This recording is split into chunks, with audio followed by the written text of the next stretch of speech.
Eğer bugünkü günde bunlar istiyorlar ki yine bizleri desinler qabağa, yine bizi hatta bizim vatanımız olan, bizim tarihi vatanımız olan, bizim torpağımızla İrana karşı bizim evlatlarımızı çıkarsınlar, bu baş tutmaz. Hansı Talışla gidip İrana karşı vuruşsa ve İran'a güllə atsa, biz onu şahit yok, meyit yok, onu murdar adlandıralım. Ona göre ki İran bizim vatanımızdır. O Talış'ın kanında Talış kanı olmaz ki İran'a karşı silah kaldırsın. Rus bilir ki bura İran'ın torpağıdır. Ben onu güclə haçan sağılmışam. Rus bunu başa düşür. Ve Ruslar beni özleri deyirlər. Deyirlər ki biz onda böyük səhv eləmişik. Bu torpaqlara ayırmış İran'dan. Ve orada 3 tane devlet əmələ gəlmiş. Yeni devletler bizim başlarımıza bəla olurlar. En xüsusi Azərbaycan başımıza bəla olur. Özleri deyirlər. Ben bunu demirəm ki.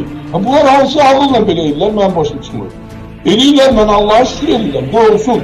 Biz artıq neçə vaxtdır, neçə illərdir deyirik, əksilər. Biz Talışlar İranlıyıq. Biz orada bizi vermişiz kiməsə. Kimisə ihtiyarına. Bizim dilimizi, dinimizi, adımızı, torpağımızı, her şeyimizi alırlar. Bizim hatta namusumuzu alırlar, xəyanət edirlər. Bizim namusuna hatta bunlar xələl gətirirlər. Bu cür məsələlər var, her şey demək olmur. Bu biabırçılıqdır.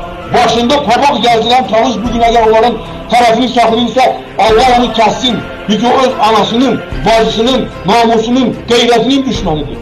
Əgər bugünkü gündə İranla bu müharibə olsa, mən 60 yaşlı insanam. Mən öz canımı güllə qabağına verəcəm. Gedib İran yolunda buluşacağım. Və mənim ki, milyonlarla Talışlar var.